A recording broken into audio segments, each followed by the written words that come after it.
Hello friends, कैसे हैं आप सब। उम्मीद करता हूं कि आप ठीक होंगे, खैर खैरियत से होंगे और अपनी अपनी लाइफ को एंजॉय कर रहे होंगे। स्क्रीन पर सामने मौजूद इन फार्मूलाज को देखिए। क्या आपको इनका मीनिंग पता है? इनका क्या मतलब है? हम बचपन से इन फार्मूलाज को रटते हुए आ रहे हैं, मगर बदकिस्मती से हमें इसका मतलब नहीं पता कि इन फार्मूलाज का बेसिकली मतलब क्या है। पर्सनली मैं जिन स्टूडेंट्स से मिला हूँ या फिर बहुत सारे मेरे फ्रेंड्स थे, हम सबको इसका मीनिंग नहीं पता लगा। यानी स्कूल लाइफ में नहीं पता था, बट कॉलेज लाइफ में हमें पता चल गया कि इसका क्या असल में मतलब है। आज की इस वीडियो में हम यही जानेंगे, तो बंधे रहे इस वीडियो के साथ। अगर वीडियो इन्फॉर्मेटिव लगे तो अपने तमाम फ्रेंड्स के साथ शेयर करें और लाजमी मुझे कमेंट करके बताएं कि आपको इन फार्मूलाज का पहले पता था या नहीं पता था। ठीक है, वीडियो को स्टार्ट करते हैं। अगर वीडियो इन्फॉर्मेटिव लगे तो लर्न विद मिस्टर स्मार्ट को सब्सक्राइब कीजिए और वीडियो को लाइक कीजिए। चलिए शुरू करते हैं। वीडियो में मज़ीद आगे बढ़ने से पहले मैं ये बताता चलूँ कि इस वीडियो में जस्ट हम स्क्वायर वाले फार्मूलाज को कवर करेंगे जो कि 2 डायमेंशनल प्लेन से ताल्लुक़ रखते हैं, जबकि क्यूब वाले फार्मूलाज जो कि 3D स्पेस से ताल्लुक़ रखते हैं उसको हम अपकमिंग वीडियो में डिस्कस करेंगे। तो वीडियो को स्टार्ट करते हैं।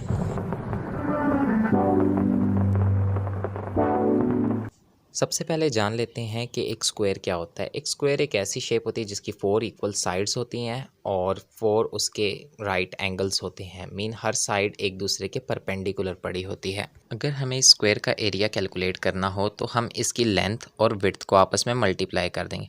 लेट्स से इस स्क्वायर की लेंथ है a, तो इसकी विड्थ भी a हो जाएगी और जो इसका एरिया है वो हो जाएगा a स्क्वायर। सिमिलरली रेक्टेंगल एक ऐसी शेप होती है जिसकी ऑपोजिट साइड्स इक्वल होती है और इसमें भी 4 राइट एंगल्स होते हैं।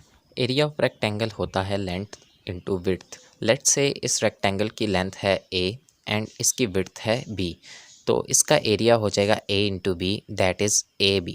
अलजेब्रिक फार्मूलाज को समझने से पहले area of rectangle and square जानना बहुत ज़रूरी था। चलिए अब हम बढ़ते हैं अपने पहले फार्मूला की तरफ, that is a plus B का whole square is equals to a square plus B square plus 2ab। a plus B के होल स्क्वायर का मतलब ये है कि हमारे पास एक स्क्वायर है जिसकी एक साइड की लेंथ है a प्लस बी और इसके परपेंडिकुलर जो साइड पड़ी है उसकी भी लेंथ है a प्लस बी। अब जो एरिया इनक्लोज होगा इस स्क्वायर के अंदर वो है a प्लस बी का होल स्क्वायर। अब जो टोटल एरिया जो ये स्क्वायर इनक्लोज करता है वो है a स्क्वायर और बी स्क्वायर और 2 रेक्टेंगल्स जो कि हैं A B and A B. तो इनको अगर हम कंबाइन करके लिखें तो हम इन्हें लिख सकते हैं a square plus B square plus A B plus A B combine हो जाएंगे और ये बना देंगे 2ab। जो हमारे पास एरिया का पहला रिज़ल्ट आया, लेट्स से उसे इक्वेशन 1 कह लेते हैं और जो अब रिज़ल्ट आया उसे हम इक्वेशन 2 कह देते हैं। अब इन दोनों को हम कंपेयर कर लेते हैं तो हमारे पास फाइनल रिज़ल्ट आएगा a प्लस बी का whole square that is equals to a square plus B square plus 2ab। और ये हमारे पास पहला फार्मूला यहाँ पे कंप्लीट हो जाता है। और next formula is a plus B plus C का whole square that is equals to a square plus B square plus C square plus 2ab plus 2bc plus 2ca। तो ये भी प्रीवियस वाले की तरह ही है, बस इसमें हमने इस बार ये करना है कि एक लेंथ हमने इसमें रख लेनी है जो कि है a प्लस बी प्लस सी और जो इसकी विड्थ होगी इस स्क्वायर की वो होगी a plus B plus C, same होगी। तो जो एरिया जो टोटल एरिया अंदर इनक्लोज होगा वो होगा obviously a square plus B square plus C square. ये 3 स्क्वायर्स तो ऐड होंगे ही होंगे, साथ कुछ रेक्टेंगल्स भी ऐड होंगी जो वो टोटल एरिया को कंप्लीट करेंगी। वो होंगी हमारे पास A B B C and A C area की होंगी। तो ये जो टोटल एरिया बनेगा हमारे पास वो हो जाएगा a square plus B square plus C square plus A B plus B C plus C A plus C A. अब जो सेम हमारे पास सेम एरियाज़ हैं वो ऐड हो जाएंगे आपस में और हमारे पास जो फाइनल रिज़ल्ट है वो कुछ ऐसे आएगा a square plus B square plus C square plus 2ab plus 2bc plus 2ca। अब हम इन एरियाज़ को कंपेयर कर लेते हैं क्योंकि टोटल एरियाज़ तो हमारे पास सेम है। तो हम जब इन्हें कंपेयर करेंगे तो हमारे पास फाइनल फार्मूला कुछ ऐसे आएगा A plus B plus C का whole square that is equals to a square plus B square plus C square plus 2ab plus 2bc plus 2ca। Similarly आप a plus B plus C plus D के whole square के भी formula proof कर सकते हैं and so on, जितने आप चाहें। नेक्स्ट फार्मूला है a माइनस बी का होल स्क्वायर जो कि इक्वल है a square plus B square minus 2ab के। इसका मतलब है कि हमारे पास एक स्क्वायर है जिसकी एक साइड की लेंथ है a माइनस बी और जो विड्थ है उसकी वो भी है a माइनस बी। जब हम इन दोनों को मल्टीप्लाई करवाएंगे तो ये हमारे पास बन जाएगा a माइनस बी का होल स्क्वायर, क्योंकि पावर ऐड हो जाएंगी बेस सेम होने की वजह से।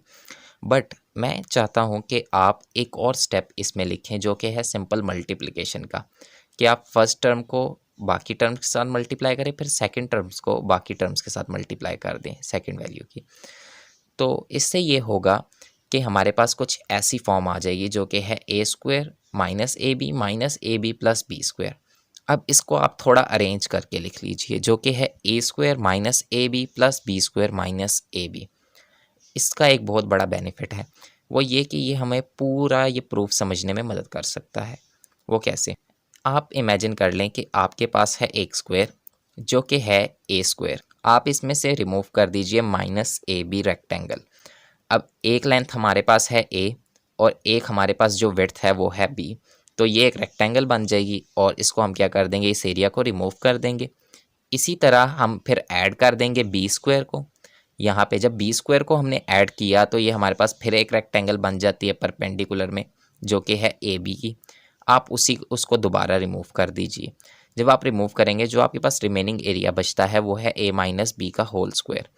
अब देखते हैं ए माइनस बी का होल स्क्वायर हमारे पास किसके इक्वल है, वो है A square minus A B plus B square minus A B. तो अगर हम माइनस ए बी और माइनस ए बी को ऐड कर दें विद देयर नेगेटिव साइंस, तो हमारे पास जो फाइनल रिजल्ट आता है वो है ए माइनस बी का whole square, that is equals to A square plus B square minus two A B. हमारा नेक्स्ट फार्मूला जो है वो है A square minus B square, जो कि इक्वल है ए प्लस बी और ए माइनस बी के प्रोडक्ट के। तो इस फार्मूले को हम दोनों साइड से समझ लेते हैं, लेफ्ट हैंड साइड से भी एंड राइट हैंड साइड से भी। लेफ्ट हैंड साइड पे जो एक्सप्रेशन आपके पास है A square minus B square, इसका मतलब ये है कि हमारे पास एक स्क्वायर है जो कि है A square. Let's say A square जो है वो एक बड़ा स्क्वायर है ताकि हमारा आंसर नेगेटिव स्पेस में ना जा सके, और उसमें से हम एक छोटा स्क्वायर जो कि बी स्क्वायर है उसको हम क्या कर रहे हैं, माइनस कर रहे हैं। जब हम इसको माइनस करेंगे तो जो रिमेनिंग एरिया बचता है वो है हमारे पास A square minus B square. Right hand side पर जो ए प्लस बी और ए माइनस बी का प्रोडक्ट है वो बेसिकली एरिया ऑफ रेक्टेंगल एक रिप्रेजेंट कर रहा है, जिसकी लेंथ है ए प्लस बी और जिसकी विड्थ है ए माइनस बी। तो जो टोटल एरिया जो इस रेक्टेंगल के अंदर है वो है A plus B into A minus B. और मज़े की बात तो ये है कि ये एरिया भी एग्जैक्टली इक्वल है A square minus B square के।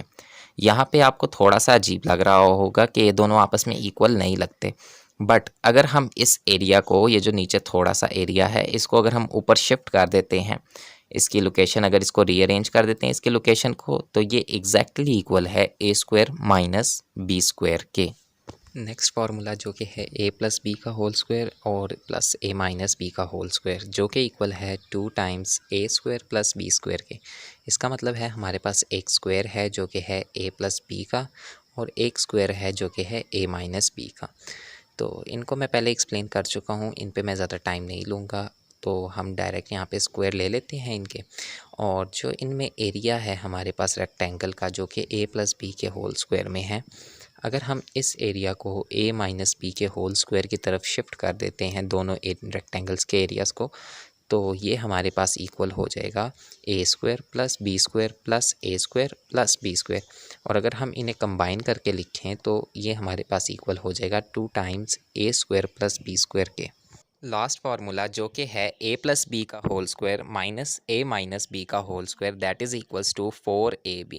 इसका मतलब है हमारे पास एक स्क्वायर है जो कि है ए प्लस बी का और एक स्क्वायर जो कि ए माइनस बी लेंथ और विड्थ का है।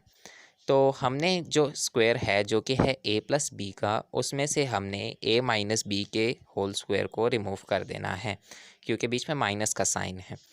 अब मैं इन दोनों को अगेन एक्सप्लेन नहीं करूँगा क्योंकि इन्हें मैं वीडियो के स्टार्ट में एक्सप्लेन कर चुका हूँ। तो जब हम इन्हें रिमूव करेंगे ए माइनस बी के होल स्क्वायर को ए प्लस बी के होल स्क्वायर से, तो जो रिमेनिंग एरिया हमारे पास बचेगा वो इक्वल होगा 4ab के। इसी के साथ आज की वीडियो के लिए इतना ही। उम्मीद करता हूँ कि आपको वीडियो पसंद आई होगी, और अगर वीडियो ज़रा भी आपको इन्फॉर्मेटिव लगे तो इसे अपने उन तमाम फ्रेंड्स के साथ आप शेयर करें जो अभी स्कूल या कॉलेज लेवल के हैं, ताकि उनकी भी हेल्प हो सके। और इस वीडियो को एडिट करने में और इसका एक-एक प्रोजेक्ट बनाने में बहुत मेहनत लगी है। तो आप मुझे इसका क्रेडिट एक लाइक करके दे सकते हैं और अगर मुझे सपोर्ट करना चाहें तो चैनल को सब्सक्राइब कर सकते हैं। मिलते हैं आपसे ऐसी ही एक नेक्स्ट वीडियो में, तब तक के लिए बाय बाय।